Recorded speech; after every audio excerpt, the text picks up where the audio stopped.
welcome. North to south, east to west, coast to coast. It's the Wells Report on the USA Radio Network with John David Wells. I'm James Parker, sitting in for John David Wells. Phone number is the same, though, 844-RADIO-US, 844-723-4687. How you doing? All right, so the squad's still taking up a lot of the oxygen in the news world. President Trump was just given a little availability where he goes to stand in front of that noisy helicopter and talks to reporters. I mean, listen to this. I mean, I'm happy you hear about that helicopter? them saying, and when they say bad things about us, we can certainly feel, and again, we have First Amendment rights also, we can certainly feel what and say what we want. Yeah, go ahead. All right, so anyway, I'll probably be bringing you more of that. I'm going to listen to some more of it on the break, and if something cool happens, I'll cue it up for you. But I like this rundown on the squad that I ran across in National Review. You know, I used to go there all the time. I go there less and less lately, but this was actually linked on another website. I think I got this, I think this was aggregated on Real Clear Politics is how I ended up there. Hey, look, it's John David. But A.G. Hamilton writes in the National Review, I've got 10 questions for the squad, which I like this because, you know, they went on a little bit of radio silence at the beginning of the week, and then when the dust settled and it looked like the media was going to take their side over, obviously, Donald Trump, but over Trump and Pelosi, then they got a little more brave and came out and ran their mouth a little bit. But it was pretty interesting that once they decided to talk to the press again, they weren't asked about some of the big questions of the day that you would think would be right in the wheelhouse of what they're talking about. When they're talking about, oh, my goodness, the rhetoric from these political leaders is going to get in the minds of some poor, easily led automaton and cause him to do something violent. In fact, just their rhetoric alone can be deemed as violence because it is so likely that some crazed Trump supporter is going to hear what he says and act on it in a violent fashion. And then given that at the beginning of this week there was an attack against an ICE facility by an Antifa member in Washington State, no one asked him about that. Hey, you know, you're up there talking about how his rhetoric is dangerous and encourages violence against his political opponents. That's interesting because here is a guy who is motivated by your rhetoric. He literally says two things in his manifesto that are very important that you know. One, he says, I am Antifa. So it's not conjecture, and I'm not putting him in that category. He is self-identifying that. And if Bruce Jenner can identify as a woman, this guy can identify as Antifa. And the other thing he said, he complained about the United States having concentration camps on the border. He used the exact same verbiage that AOC introduced into the conversation about a month or so ago, and then has repeatedly stood by and doubled down and tripled down on, and the media has been making excuses for and kind of agreeing, well, I mean, yeah, I guess it kind of is concentration camps. Bay Guevara said so it must be true. But they weren't asked about that. Look, there's a picture of them here, and they're on Capitol Hill in Washington, D.C. This was on July 15th. So what is that, Monday? Wait, let me go backwards. Yeah. So on Monday, they're doing a press availability, a day and a half after this guy tries to light a car on fire and then tries to set on fire a propane tank at an immigration camp, at an immigration detention facility. And the cops had to put him down like a rabid dog. And they weren't asked about it. A guy who is professing to be on their side of the aisle, and not just the left side of the aisle, the extreme left, the Antifa left, saying, I'm Antifa, and he's quoting AOC in his manifesto before he goes out and tries to kill, I don't know, scores of people. How many people would have died if a propane tank blowed up at the immigration detention facility? I mean, we have a literal domestic terror attack. Quoting AOC. She has a press conference the next day, not asked about it. Here's another quote, and that's why I like this article from old A.G. Hamilton here in the National Review.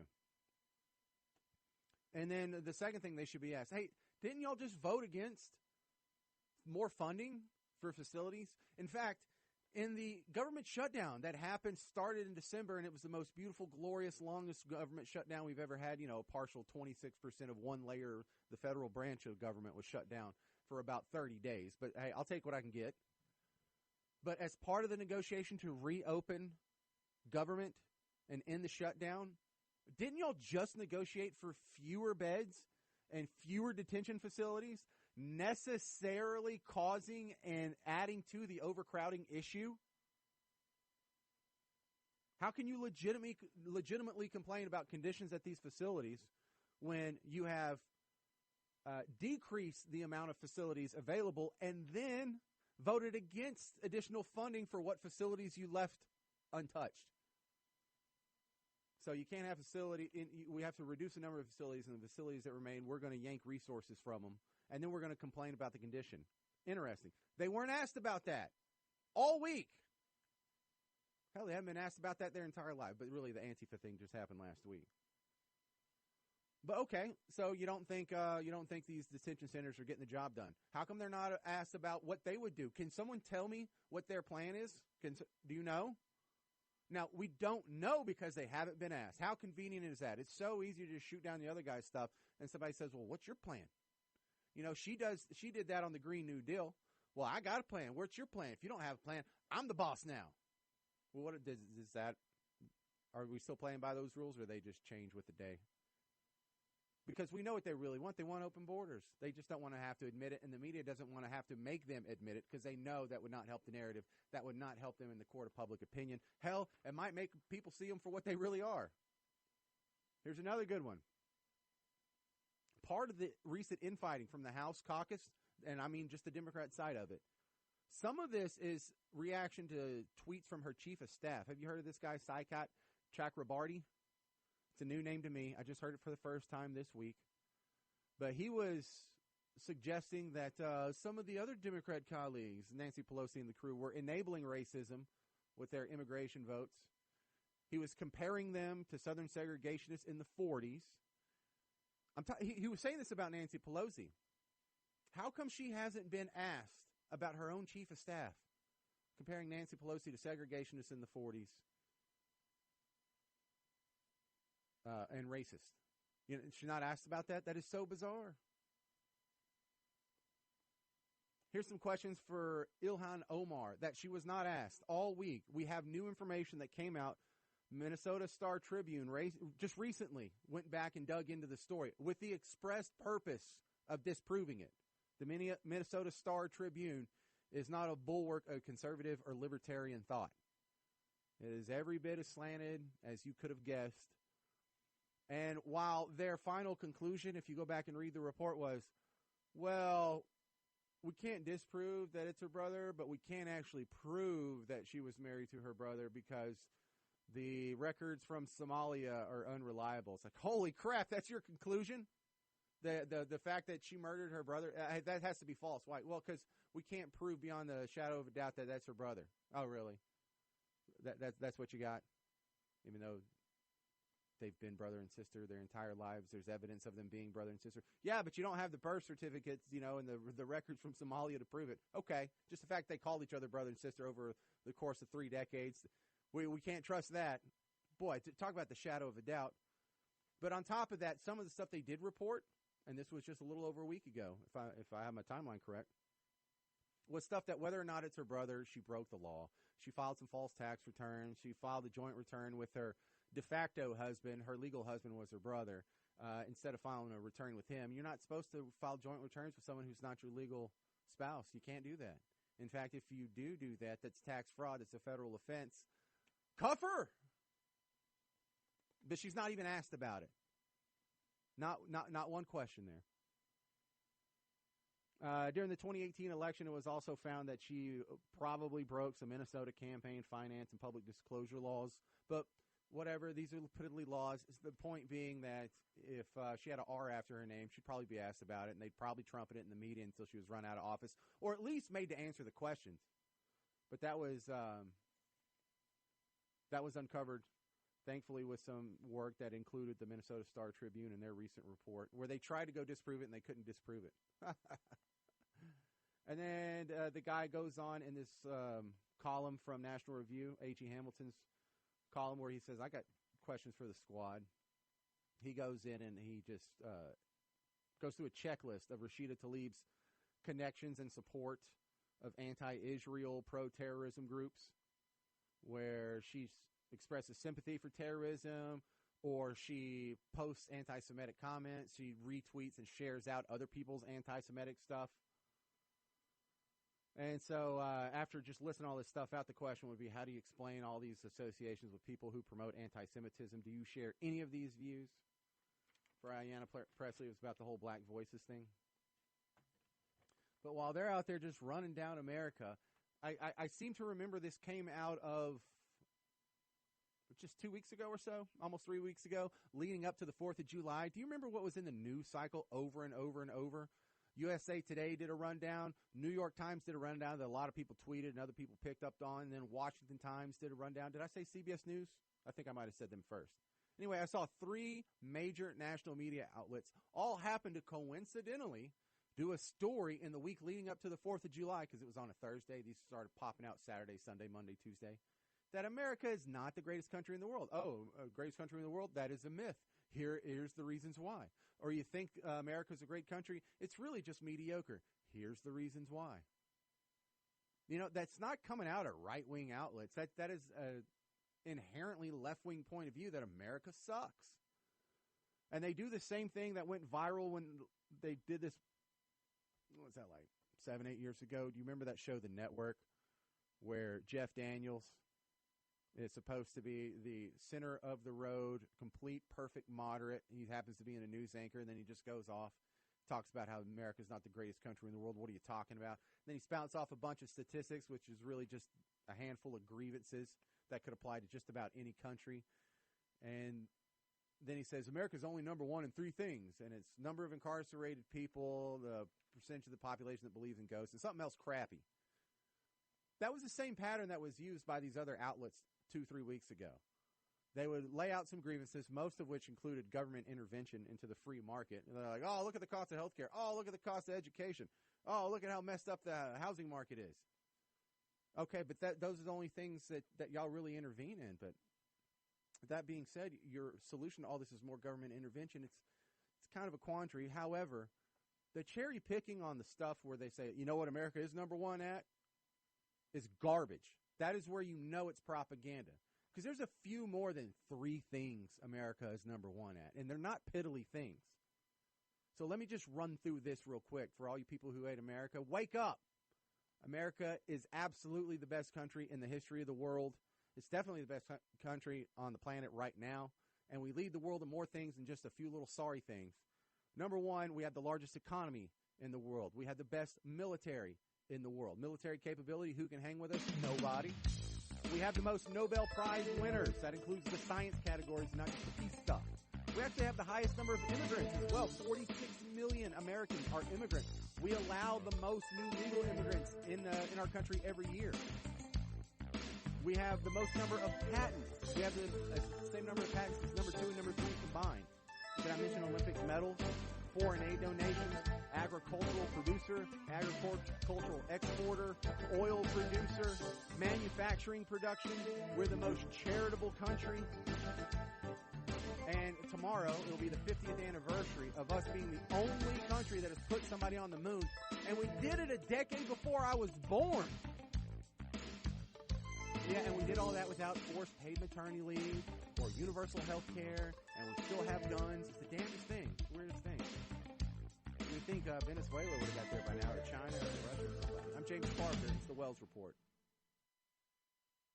If you're over the age of 50 and considering buying an annuity in the next 60 days, I have some important news for you. Don't buy an annuity until you understand the pros and cons of annuities. A free book to help you maximize your retirement income from television host and 3-time author Josh Melberg has been released. This book reveals little-known truths about annuity strategies in simple-to-understand terms. Grab a pen right now, because we are about to offer you this free book that unlocks the 5 little-known secrets we believe baby boomers and seniors should know before buying an annuity. Call 800-985-1813 now, and you'll receive a free copy of Josh Melberg's book, Next Gen Annuity Strategies Revealed. As a bonus, we'll also send you a copy of The Number 1 Mistakes Retirees Are Making with Their Investments Today, and a free DVD on how you can get up to 33% more income in retirement. Call 800-985-1813 now. Again, that's 800-985-1813. Employees of J.D. Melberg Financial have the appropriate licenses for the products they offer. Does Does your business spend $500 a month or more on gas and electric bills? Did you know by making a simple free phone call, you can save up to 25% on your bill every month? What could you do with a 25% savings on utility bills every month? Energy deregulation is now available in your state. Making one simple phone call will show you how we can lower your gas and electric bills instantly with no changes to your bill and no enrollment fee. This is a free service. The only thing you'll notice is a lower bill every month. Call U.S. Power and Light right now. Learn how easy it is to lower your utility bills for your business and save money. We promise. So if you spend over $500 a month on your gas and electric bills, please call right now and unleash your savings. 800-941-3381. 800-941-3381. 800-941-3381. That's 800-941-3381. Money!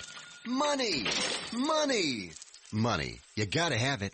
When you need it, what do? If you don't have a rich uncle, call Lending Tree. With us, hundreds of banks compete for your business, so you'll get loans with competitive interest rates, and in some cases, with no closing costs. So here's the deal. If you need money, call us. Do you want to refinance your current loan? Are you 62 or older and interested in a reverse mortgage? Then call Lending Tree now. 800-634-1315.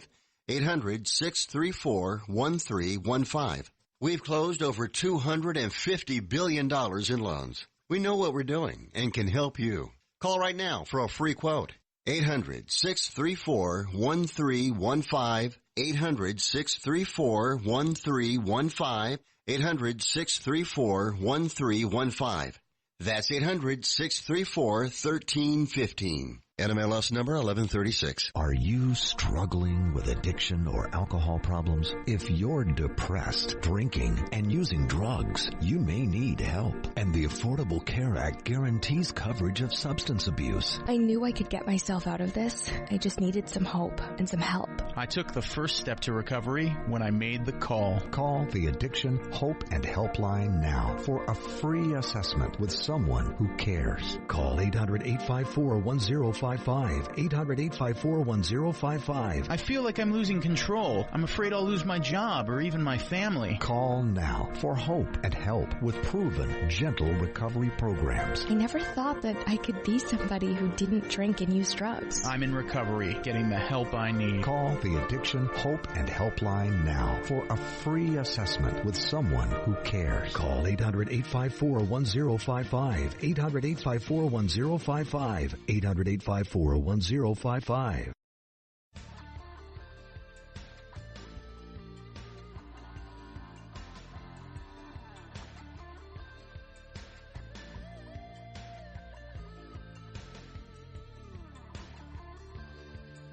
Welcome. This is the Wells Report with John David Wells on the USA Radio Network. I'm James Parker sitting in for John David Wells, 844-RADIO-US, 844-723-4687.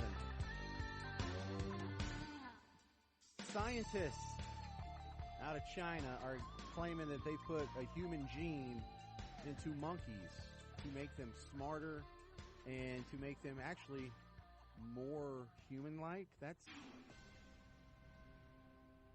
Phil, isn't this how Planet of the Apes started? Or at least the reboot? So, yeah. Yeah, I'm pretty sure. Yeah, so here we go. Where's Caesar? Keep your eye on him. Gun up. Get some shotgun shells. But for the first time, a team of Chinese scientists. Listen, and this is as far as we can believe China. I mean, they're the people that are like, yeah, we went to the moon. And they're like, really? Because we looked through our telescopes and we don't see it. And they're like, oh, yeah, well, we put our thing on the other side of the moon, so you won't be able to see it. Well, why would you put something over there? You can't even get a signal back to China. You can't even beam info back. I'm starting to think you're lying about the whole moon thing, right?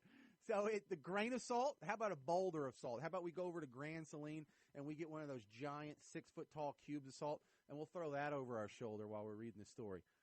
But for what it says, this is scary as hell.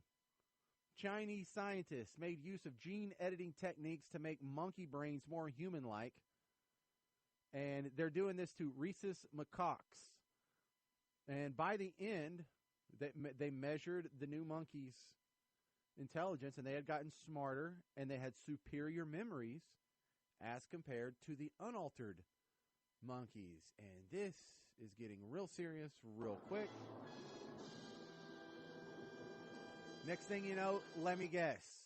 We're going to have monkeys that you can train to do simple tasks, and then pretty soon we'll be assigning them simple jobs, like, I don't know, maybe janitor or greeter or buggy pusher at Walmart or something. And then, then we'll have them even in a more personal fashion, probably like housekeepers and nannies or doing yard work or whatever. And then one day, one of them's going to look up, and you're going to tell him to do something. He's going to say no. And that's it. That's when it's time to gun up. That's how the revolution starts. I know it because Charlton Heston warned me first, and then Mark Wahlberg warned us again. And if we're not listening, then it's our fault. But look, I'm not saying they shouldn't do this over in China. I'm not trying to scare you into being against gene editing. I'm actually very pro gene editing. This is going to happen. We're going to have human-animal hybrids, and it's coming, and it's coming soon. So what's my plan? Just be run over by Planet of the Apes? No, that's not my plan at all. I've thought of this, and I already have it worked out. We need to beat them to the punch.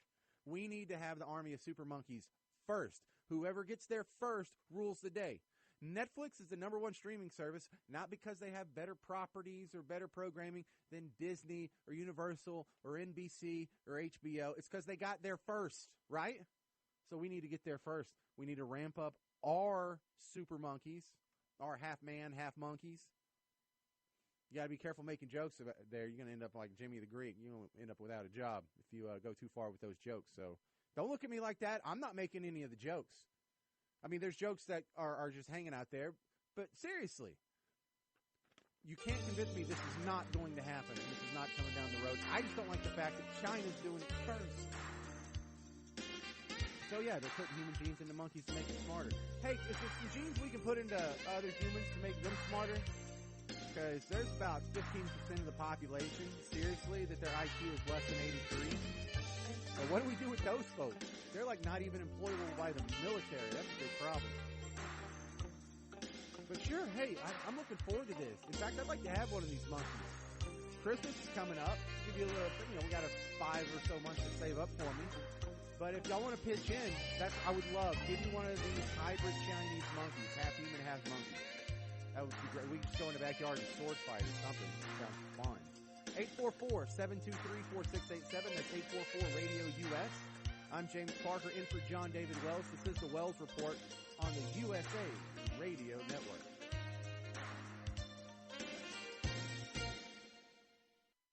Everyone loves liberty, so why are you letting other people tell you what's best for your health care? Exercise your freedom with Liberty Health Share. Liberty Health Share is a community of people who voluntarily share one another's medical costs. Members are able to take back the freedom to make their own decisions about their health care. Stop letting others tell you what to do. Call us at 855-58-LIBERTY for more information, or check us out online at libertyhealthshare.org. That's libertyhealthshare.org. Here's a great deal on MyPillow. When you go to MyPillow.com, click on the 2-pack special, type in promo code USA, you'll get 2 MyPillow premium pillows for $69.98. Now that's only $34.99 a pillow. You will not get that price anywhere at retail. It's the lowest price ever offered on radio or TV.